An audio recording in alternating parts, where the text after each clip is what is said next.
Mejor hablemos. Muy buenas noches, bienvenidos, les saluda de nuevo Claudia Palacios. Estamos ya en Mejor Hablemos hoy para poner sobre el tapete una de las miradas en tres formas de la decisión que está a punto de tomar la Corte Constitucional este jueves, cuando deban decidir si acogen o no la ponencia existente respecto al límite hasta la semana 24 de gestación al aborto en los tres casos permitidos por la ley y por la Constitución colombiana. Para hablar de este tema nos acompaña Juan Carlos Vargas. El doctor Vargas es el director científico de Profamilia. Bienvenido. Buenas tardes, muchas gracias. Muchas gracias. También está con nosotros María Paula Houghton. Ella es del Grupo Médico por el Derecho a Decidir y del capítulo Colombia Global Doctor for Choice. Bienvenida, María Paula. Muchas gracias, Claudia. Y nos acompaña además Paula de Pablos García. Paula de Pablos tiene una historia personal y por eso la hemos invitado, porque puede hablar del aborto desde la violencia. Bienvenida, Paula. Bueno, ya conocemos cuál es la ponencia de la magistrada, es decir, hasta la semana 24 se puede abortar en los tres casos permitidos por la ley, que son la violación, el riesgo para la salud de la madre y el riesgo para... Y cuando haya una malformación fetal. Una malformación fetal que no permita... Incompatible con la vida. Incompatible con la vida del bebé. Entonces, doctor Vargas, primero, pónganos en contexto, en estos 10, 12 años que lleva la sentencia de la Corte que permitió el aborto en esos tres casos, ¿qué se ha ganado y qué se podría perder si se aprueba esta ponencia? La ganancia principal y la más grande quizá ha sido el reconocerle a las mujeres el derecho a la autonomía reproductiva, el poderles decir a las mujeres que pueden tomar decisiones sobre su cuerpo. La primera, la sentencia del 2006 deja muy en claro cuáles son estas tres causales que ya dijo Claudia y cómo las mujeres pueden acceder a él dando unas indicaciones. ¿Qué se perdería? La ganancia de lo que es la autonomía reproductiva y se pondría en riesgo a las mujeres con menor ingreso socioeconómico en el país, las mujeres con menor nivel educativo, las mujeres que viven en la ruralidad, porque el problema es la distancia para poder materializar y ejercer ese derecho, es decir, para poder buscar servicios médicos. En las zonas apartadas del país no existen los servicios médicos como debería ser, no existen profesionales entrenados y fuera de eso hay muchas barreras que hacen que las mujeres lleguen tardíamente a solicitar. ¿Cuál es estadísticamente el panorama? Porque hay unas estadísticas que dicen que 400.000 abortos ilegales al año en Colombia, pero uno ¿cómo verifica que eso es así? ¿Profamilia qué sabe? Eso es un modelo matemático, eso fue un cálculo que se hizo con el número de mujeres en edad reproductiva, el número de embarazos que se esperaría ver, el número de nacimientos que hay, se descuentan los abortos espontáneos que existen por biología y dio un cálculo de que debería haber entre 350.000 y 400.000 abortos en el país al año. Pero no ilegales necesariamente. No ilegales necesariamente. Profamilia en el año 2017 atendió en el país 10.517 casos de interrupción voluntaria del embarazo que están dentro de las tres causales. De esos 10.000 casos, 170 corresponden a edades gestacionales avanzadas, que son mujeres que tuvieron muchísima dificultad para llegar al servicio médico. Gestacionales avanzadas es hasta el 9º mes de embarazo incluso. Pasadas de la semana 20-22, que es lo que ya se llama después como de la mitad del embarazo. Si son 40 semanas, la 20 es la semana de la mitad y entonces más o menos por eso se le dice avanzadas. Desde el Grupo Médico por el Derecho a Decidir, María Paula, ustedes han desarrollado, me impresionó porque estaba viendo ayer cualquier cantidad de estudios del efecto para una mujer de tener un hijo no deseado, de traer un hijo no deseado al mundo. ¿Qué nos puede compartir de lo que Colombia ha logrado en estos 12 años que se puede abortar legalmente en tres casos y lo que se perdería si se acoge la ponencia? La ganancia más importante que se ha tenido en términos legales para los derechos de las mujeres es que la sentencia C355, pero sobre todo las sentencias que posteriormente desarrolló la Corte Constitucional, hablaron de que el derecho a interrupción voluntaria del embarazo por causal salud incluye también la salud mental y la salud social, es decir, se considera la salud desde un punto de vista de bienestar no solo físico, sino también mental y social. En ese sentido, además, se habla de que no solamente es necesario que haya riesgo para la vida, sino para la salud. Por eso, cuando veíamos hoy en medios que la magistrada dice nunca se comprobó que en aquel feto de 26 semanas hubiera riesgo para la vida de la mujer, ¿sí? Es una información tendenciosa porque, aunque no había riesgo inminente para la vida, sí había riesgo para la salud. Riesgo para la salud mental. Para la continuación forzada del embarazo no deseado tiene varios riesgos para la salud mental, como un aumento de hasta el 40% de la posibilidad de tener depresión posparto, que se duplica cuando la mujer ha solicitado un aborto y se le niega, aumenta el riesgo de sufrir trastornos mixtos de ansiedad y depresión y puede aumentar a lo largo de la vida hasta 3 veces el riesgo de suicidio. Esto es muy importante para nosotros porque no solamente vemos la persona desde el punto de vista físico, la inminencia de que se muera mañana, sino también lo que va a ser su calidad de vida en el futuro. Entonces vemos que para la mujer a la que se le ha negado el derecho de aborto, las implicaciones no solamente son inmediatas, sino también a largo plazo en su salud mental. Paula, algunas personas dirán, pero es que ¿de dónde sacan eso? O sea, ¿cómo han hecho esos estudios? ¿Cómo pueden comprobar que es el doble o que es el triple? ¿Eso cómo se hace?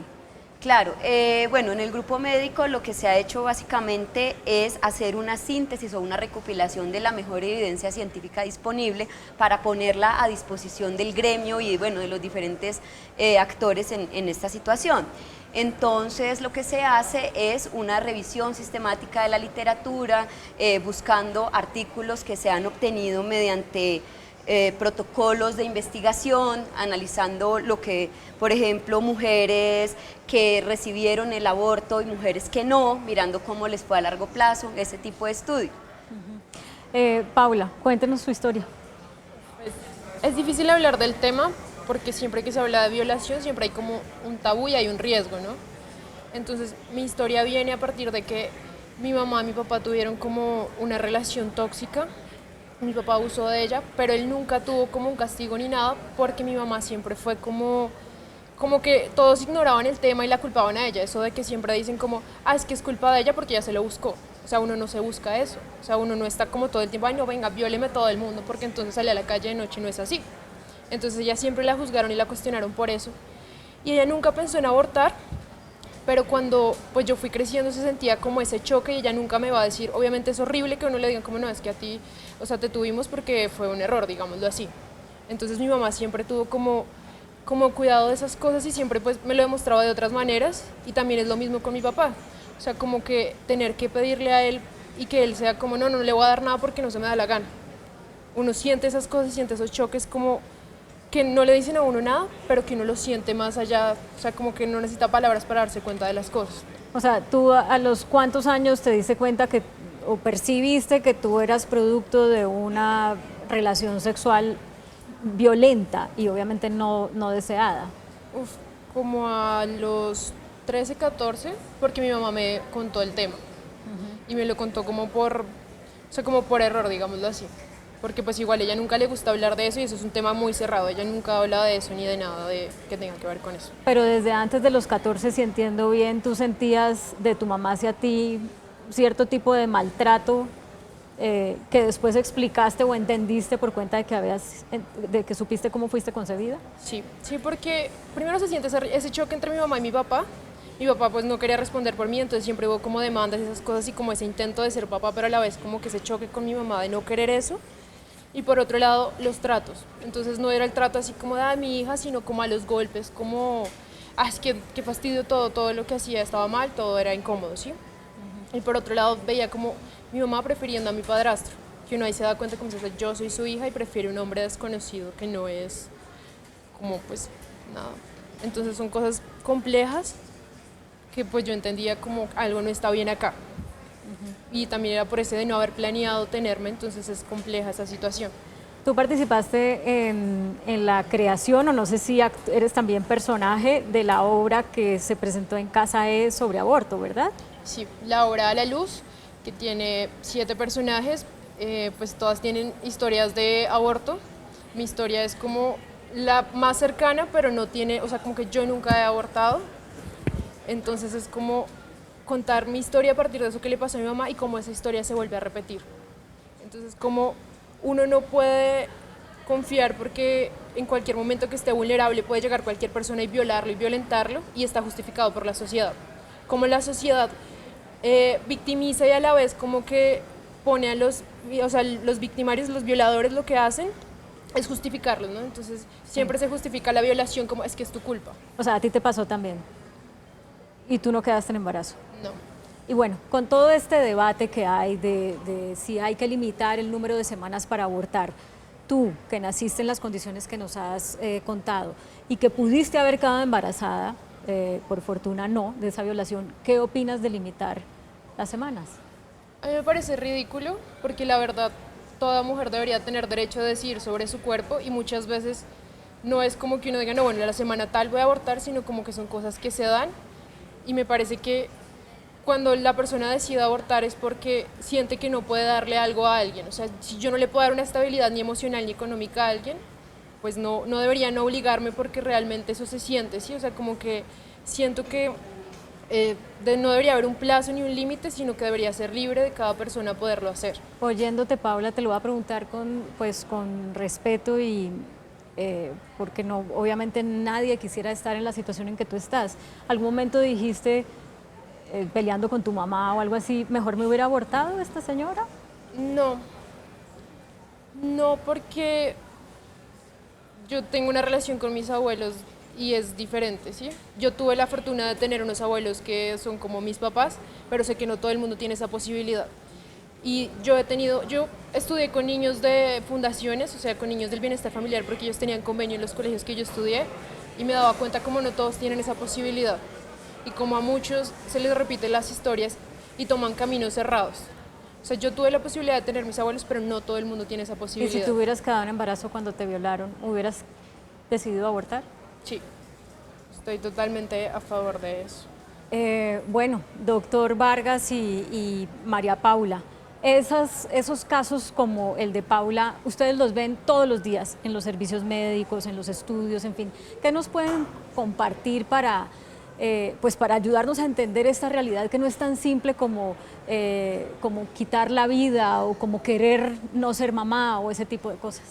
Quizá una forma de ilustrarlo es casos como una niña en la zona rural del Pacífico colombiano, que desde los 8 años era violada por su padrastro, es decir, ella empieza a ser violada sin tener menstruaciones.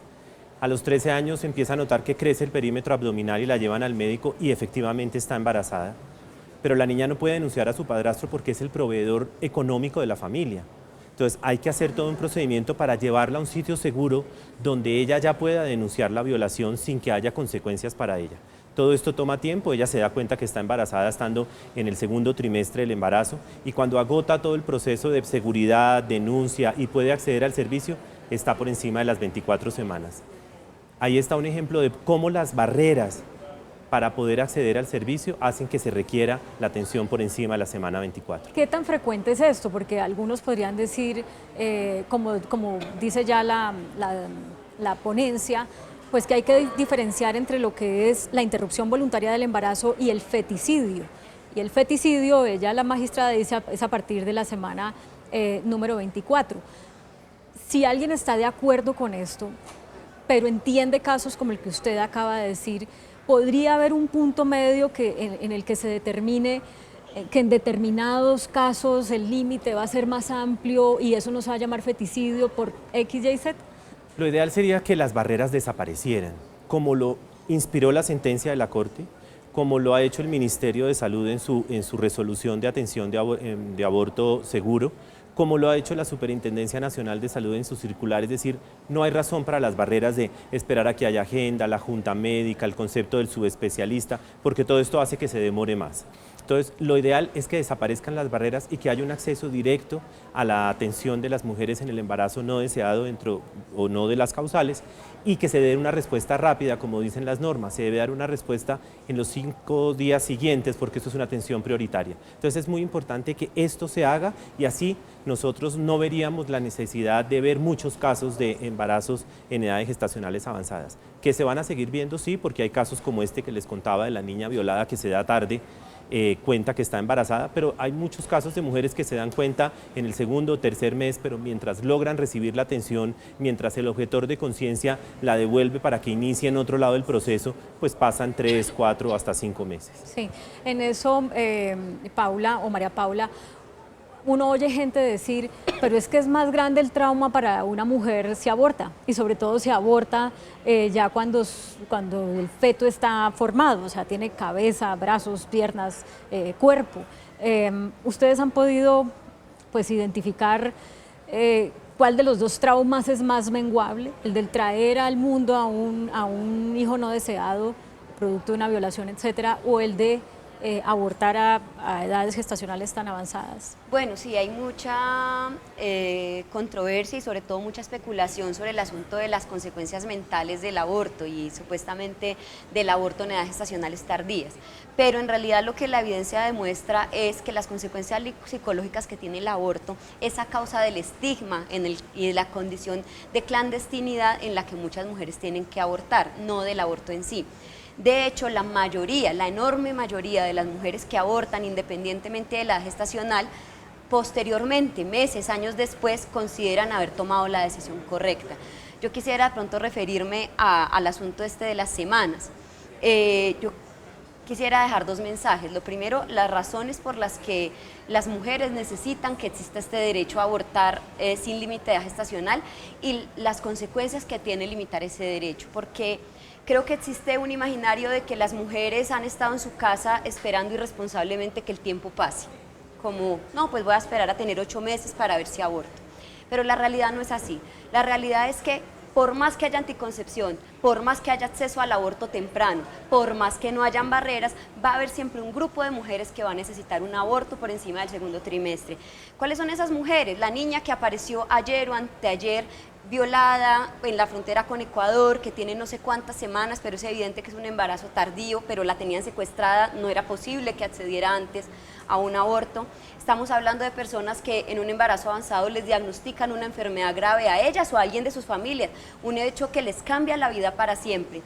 Igualmente, mujeres a las que se les hace un diagnóstico de una malformación fetal incompatible con la vida o compatible con la vida, pero que para ella signifique una situación de estrés emocional y mental que ella no pueda soportar, ¿sí? Estamos hablando de mujeres en situación o habitabilidad de calle que no se enteran ni de que están embarazadas hasta que aparecen con el embarazo tardío. Siempre va a haber un número de mujeres que no van a poder tener esa posibilidad de abortar tempranamente simplemente porque la causal no existía tempranamente. Tengo que hacer una pausa para comerciales y ya nos queda poco tiempo. Yo quiero que al regresar hablemos, bueno, de todos los prejuicios que son parte de la sociedad respecto a acabar un embarazo a una edad gestacional tan tardía. Muchos lo relacionan con una crueldad, muchos van a oír el testimonio de Paula y van a decir, bueno, pero puede tener abuelos, pero se puede hacer otra cosa, o muchos dirán, yo saqué a mis hijos adelante y el valor de ser mujeres en parte ese, digamos, empoderarse y sacar adelante lo que la vida le ponga. Quiero que hablemos de eso cuando regresemos de comerciales a Mejor Hablemos. Estamos hablando del aborto en Colombia y de la posibilidad de que este jueves la Corte Constitucional acoja la ponencia de la magistrada que pide que se limite el aborto en las 3 causales aprobadas por la ley hasta la semana 24 de gestación. Hablemos del valor de la vida. Muchas personas dicen, no, pero es que esto es el problema de Colombia, que no valoramos la vida, no apreciamos la vida y queremos matar la vida desde que está en el vientre. Otras personas dicen, no, pues que precisamente apreciar la vida es no traer al mundo un ser humano que va a sufrir por enfermedad, por maltrato, porque no se le dan los recursos, etcétera, etcétera. Ante esa discusión y ante esa posibilidad que tenemos este jueves, ¿qué decir, Paula? Es que es irónico porque hay una doble moral respecto a eso, ¿no? Están matando líderes sociales y los pro vida no están ahí. ¿Dónde están los pro vida? Solo están como al frente de todos los lugares donde se aborta, juzgando mujeres y todo el tiempo están juzgando mujeres, pero realmente cuando hay que hacer algo por la vida, no están. No están ayudando a los niños de La Guajira, no están ayudando a los niños cuando necesitan amor y ayuda, pero para juzgar a una mujer sí están. Entonces es muy irónico como ese amor hacia la vida. María Paula. Bueno, nosotros también somos pro vida. Nosotros los del grupo médico, las personas que estamos por que el aborto sea legal, estamos por la vida. Estamos convencidos de que no somos nosotros los llamados a decidir por la mujer en un caso de que esté en una de esas causales. Lo que nosotros sabemos es que las mujeres abortan, sea legal o sea ilegal. La única diferencia es si abortan de manera segura o si abortan de manera insegura, que las puede llevar a la muerte. La ilegalidad y la penalización no producen vida, lo que producen es muerte de mujeres, no salva fetos. Juan Carlos. Así es, estoy completamente de acuerdo con María Paula. Eso es lo que uno ve. Cuando la mujer toma la decisión de abortar, lo hace. por las vías legales o no. Apenas le ponemos una barrera a una mujer, la empujamos a la clandestinidad y es víctima de la inseguridad y del desconocimiento de cómo hacer las cosas de forma segura. Lo que vamos a volver a ver son mujeres muertas o mujeres con infecciones severísimas por procedimientos mal realizados. Usted daba al principio del programa una cifra que a uno no le cuadra, porque si son de 350.000 a 400.000 abortos en Colombia cada año, y Profamilia, que es una de las entidades, digamos que la gente más referencia a la hora de tener la posibilidad de ejercer el derecho al aborto, hace solamente 10.000, 11.000 al año. Entonces, el resto donde los están haciendo. Uno sabe que hay sitios, Oriéntame, que la CPS, a pesar de, pues, de todo, terminan haciéndolo en algunos casos, pero esa cifra quiere decir que hay un montón de gente que lo está haciendo de manera ilegal. Los otros 300.000 no sabríamos dónde ubicarlos, porque más o menos lo que tienen los registros legales están entre los 50 y los 70.000, más o menos. Entonces sí, eso es lo que pasa. Y es lo que uno ve realmente cuando uno busca alianzas con hospitales públicos, no es fácil conseguir alianzas para la atención. Profamilia es una entidad que pues, se llama nivel 2 de complejidad, y entonces nosotros necesitamos alianzas para poder brindar este tipo de atenciones y no es tan fácil conseguirlo. Entonces sí hay dificultades en el sistema. Profamilia misma no puede practicar Profamilia el aborto. hace parte de los tratamientos, pero hay ciertos tratamientos que necesitamos alianza con hospitales. Cuando son más complejos. Exacto, con hospitales grandes, lo que se llaman hospitales de tercer y cuarto nivel. Y no es tan fácil conseguir esas alianzas. Incluso si uno va a ciudades fuera de Bogotá, tampoco. De pronto Bogotá y Medellín tienen la capacidad o han ofrecido estos servicios, pero si uno va a Barranquilla o a Cali, no es tan fácil conseguir atención en edades gestacionales avanzadas. Me gustaría, si tienen los casos, que compartieran algunos ejemplos de esas trabas que se presentan para los casos en que el aborto es legal, porque uno, pues yo conozco que la mandan a confesar, que la mandan a terapia y mil cosas así a las mujeres. No sé si ustedes quieren compartir algunos casos de esos que uno diga, pero... Y hay casos, nosotros tuvimos un caso de una mujer a quien le hacen un diagnóstico de un problema cromosómico del feto, que es una enfermedad o es un síndrome que mueren en el primer año de vida. Ella estaba en una ciudad fuera de Bogotá, cerca a la frontera, y se demoró 19 semanas en poder llegar a materializar su derecho porque donde estaba no había cómo hacerlo, tuvieron que remitirla a Bogotá. Esa remisión pues conlleva una serie de trámites que hace que todo sea más lento porque cerca a la ciudad de donde ella era no había quien atendiera o quien prestara el servicio en forma adecuada. María Paula, ¿alguna bueno, sí, experiencia? hay muchos casos de barreras y de mujeres que se les ha avanzado la edad gestacional por causa de barreras. Está el caso que es conocido de la niña del Pacífico colombiano que cuando después de todas las barreras llega a Bogotá cuenta con 28 semanas de gestación porque en diversos lugares le pidieron todo tipo de requisitos ilegales como realización de juntas, nuevos exámenes. Pero también hay otros pequeños casos invisibles. Me gustaría referirme a una paciente mía de hace 8 días.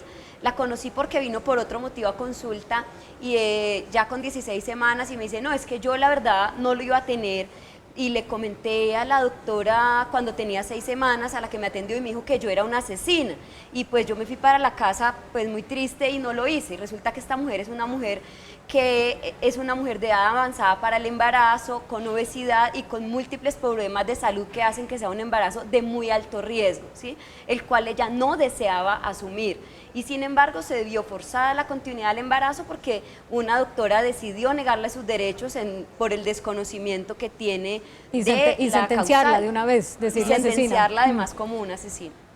Paula, en la obra de teatro a la que hicimos referencia, recuérdeme el nombre. A la luz. A la luz. ¿Cómo les fue con el público que iba a ver la obra? Pues fue muy lindo porque al ser historias reales, pues uno tiene como ese miedo de la predisposición de la gente, pero pues también como al ser gente convocada, pues fue como también ese escuchar, ¿no? Ese sentir que a uno lo están escuchando y no lo están juzgando, que es lo que uno necesita, ¿no? Entonces el público fue muy amable y cada historia aplaudían y cada historia era como un apoyo, ¿no? No como esa mirada de, ay, ¿por qué hizo eso? Sino como esa mirada de, todas las mujeres son muy valientes. Se me acaba ya el tiempo, pero quiero algo final. Si esta ponencia es acogida, ustedes ya lo han dicho, pues se va a disparar más el aborto ilegal de lo que ya está.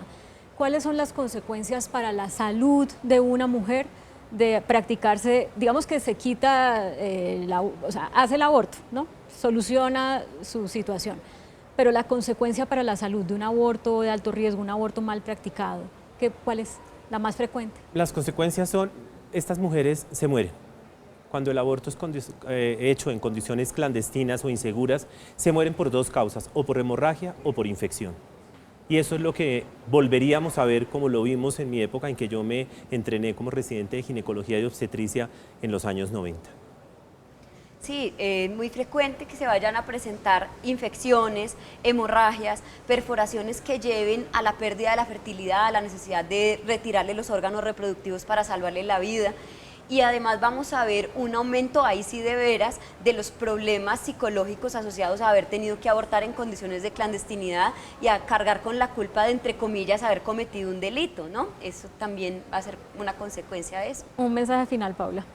Nadie está solo, ninguna mujer está sola y todas tienen la posibilidad de decidir por sus vidas. Nadie puede venir a juzgarla porque vida solo hay una y uno está viviendo su vida como puede. Entonces siento que como mujer nadie debería juzgarlo a uno, sino uno tener la libertad de decidir por su cuerpo y por lo que quiere hacer. Muchas gracias, doctor Juan Carlos Vargas, Paula de Pablos, María Paula Houghton, por acompañarnos. A ustedes. A ustedes también, muchas gracias por seguir este programa.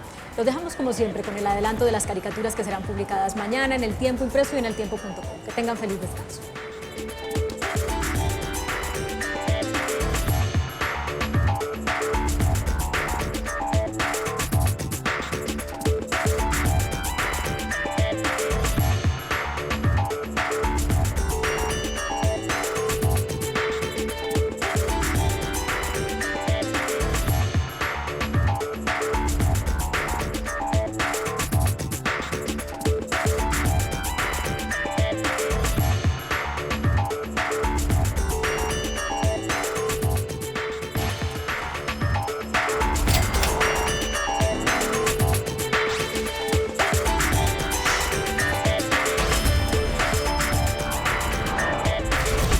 Mejor hablemos.